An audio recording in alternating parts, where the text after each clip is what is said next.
Texas, a quiet, unassuming place, population 30,000. But the voices of residents here are being drowned out by more than 2,100 law enforcement agents. A lot of people won't say nothing because they're scared of what will be done to them. The reason for the extra security lies just across the Rio Grande River in the Mexican city of Piedras Negras, now forced into an immigrant showdown with its Texas twin.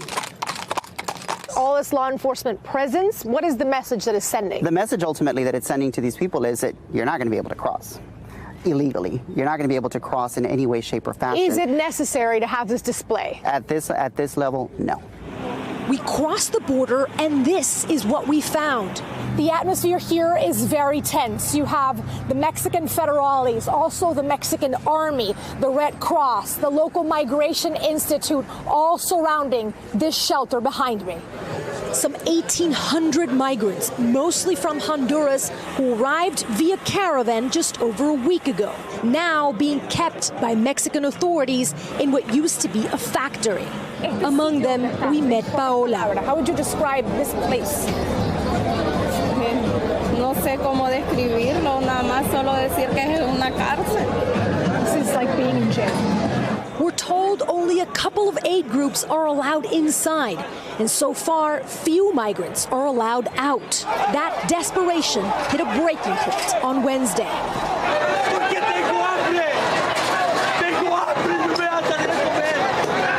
Mexican authorities are getting ready to move almost 200 migrants from the shelter. They're getting on these buses and being taken to other states in Mexico. The only reason these folks are being allowed to do that is because they've secured humanitarian visas.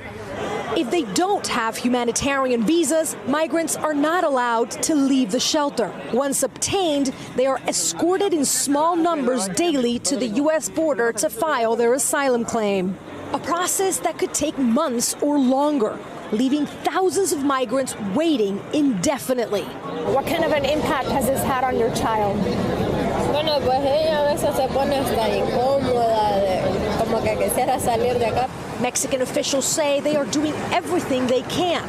This thing will end soon, illegally, in peace, and in good relationship. For Paola and so many others here, this is home for now. But she prays not for long. Vamos a salir de aquí con bien. She just has faith in God that they'll be able to get to the U.S. Oh, I just wanted to ask, I mean, the shelter scene you showed, basically it seems, whether it's a tacit or explicit deal that's been struck between the U.S. and Mexican government, for the Mexican government to essentially warehouse people while this sort of metering policies affect the border. Those folks are essentially in a kind of stateless limbo, is that right?